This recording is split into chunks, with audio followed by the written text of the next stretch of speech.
Got myself a, looks like a grape flavored sparkling water. Here we go. My name is Michael Knipp, and I am one of the co-hosts of the Stormalong 2020 read-along of the Stormlight Archive for 2020 as we prepare for the fourth book, Rhythm of War. As we've discussed on the channel before, we are taking 2 months to read each book, so that everyone, even slow readers, will be able to keep up, and also so that if we would like to, we have more time to dig deeper into the subjects of the book as we go instead of trying to rush all through at once. Though, if you are feeling the mood to just rush through the books because you're loving it and you're vibing with what's happening, you should do that. It's a very good series.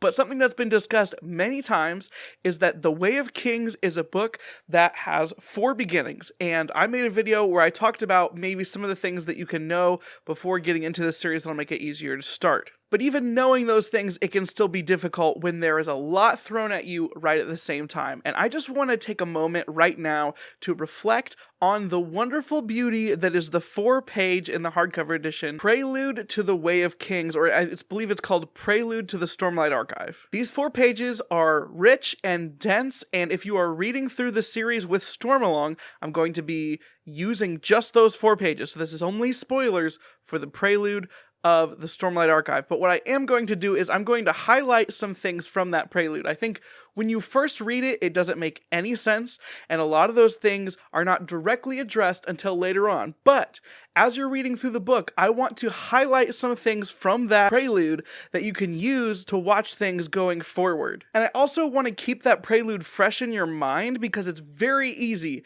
in a 1,000-page book, especially if you're reading at the 2-month process, it's very easy to forget the things that were in that prelude. So I want to use this video as a reference for what happened in the prelude and what are some things to be remembering from the prelude as we're reading through The Way of Kings. The reason why I think this is important is having read the Stormlight Archive, and as I'm reading through The Way of Kings after having finished it, I realize that in a lot of ways, Brandon tells you so much more than you realize that he's telling you if you are just reading at a normal pace. If you're like me, there are so many things that you'll just whiz right on by and not realize that Brandon's been throwing you hints. For his foreshadowing is amazing, and whether it's the writing style or whether he's just perfected the craft of not giving things away too fast and too broadly, or maybe it's just because Brandon delivers his stories in these massive blocks, so it's easy to just, if he dumps 50 details on you, he can count on you not remembering every single one of them. Now let's talk about this prelude. In these 4 pages,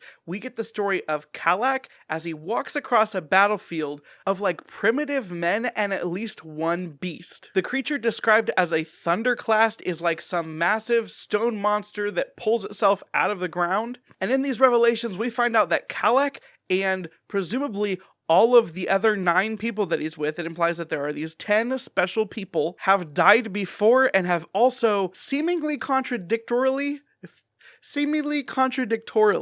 is that a phrase? In a seeming contradiction, they've also lived for hundreds of years, or been around for hundreds of years, depending on how you think about it. As Kalak walks across this battlefield, he sees red blood, violet blood, and orange blood. That is not normal. The monster that he sees is not normal. We are in a fantasy world. He talks about having a special blade that is even more powerful than the shard blades. I think it's easy when you're first reading through this series to forget that because they introduce shard blades in the next chapter, and we get a lot more focus on shard blades throughout the series, but they actually are not using shard blades. The blades that these 10 special people have are different, though you don't really know why yet. The other things that we learn during this prelude is that these 10 people, this group of 10 people with the special swords, seem to be living some kind of cyclical lifestyle pattern based on something called the Oath Pact. We know that the Oath Pact is something that is to be kept with the enemy, though we don't know specifically what that is. But we do and can infer that the Oath Pact requires them to try to fight off these things called the Desolations, and if they survive the Desolations, they are given the choice to willingly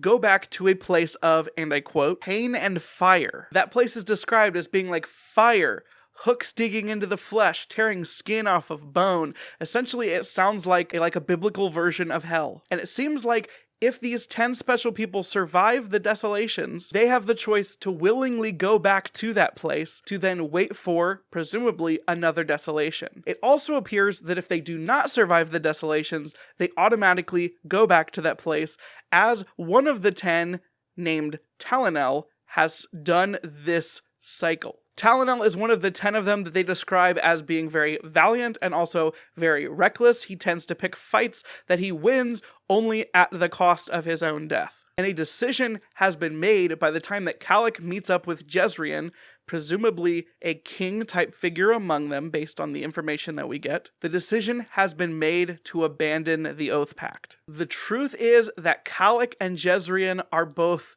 destroyed inside. This process of going to the place of pain and fire and coming back and fighting in these battles repeatedly, seemingly without end, is just breaking them down, and they can't handle anymore. So they decide to betray Talonel by leaving the Oath Pact behind. They stick their swords in the ground in a circle with the missing place of Talonel, who has gone back to the place of pain and fire, and they decide to spread out throughout the world. The normal people in this world seem to be at least semi-aware of the Oath Pact or something related to the specifics of the desolation, because Kalik asks Jezrien what they're supposed to tell people, and Jezrien says to lie and say that they've won and that everything is over. In these few short pages, we get the impression that Jezrien is not making this decision lightly.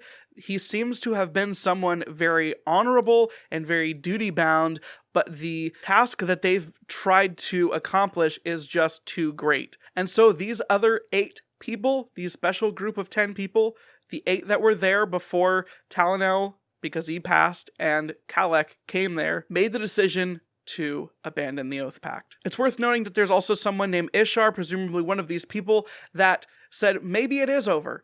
And also, maybe if Talonel is still around to maintain the Oath Pact by himself, maybe that means it will still remain intact.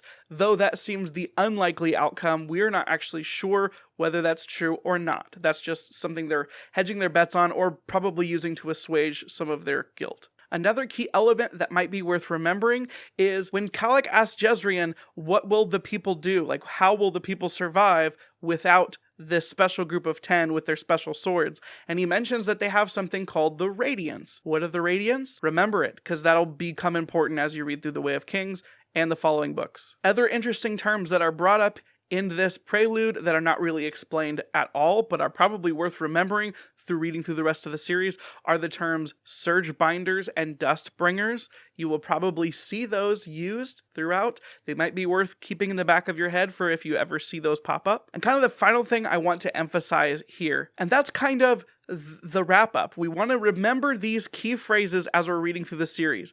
Now, the final thing I want to talk about here is this event, because of the masterful way that Brandon conveys this information in such a powerful but short form.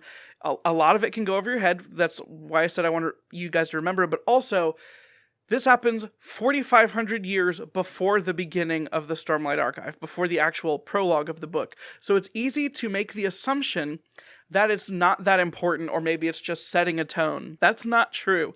It's put here for a reason. Those events are very important, and they do directly relate to everything that we're seeing in the series, though it may take a little bit of time before we realize how directly everything relates. I'm sure that you guys probably have some wheels turning on what that might imply. That's good. There are lots of keywords that were mentioned that you should be looking out for, or at least have in the back of your head as you're reading through this, as well as some names of characters that were given here. We only have seen 4 names of these 10 special people, being Talonel, Kalik, Jezrien, and Ishar, but if you see those names pop up, they might be worth noting, or if you're tabbing, maybe. Now, this is something that I don't really consider a spoiler, but it is a little bit of an explanation on something brilliant that Brandon Sanderson has done.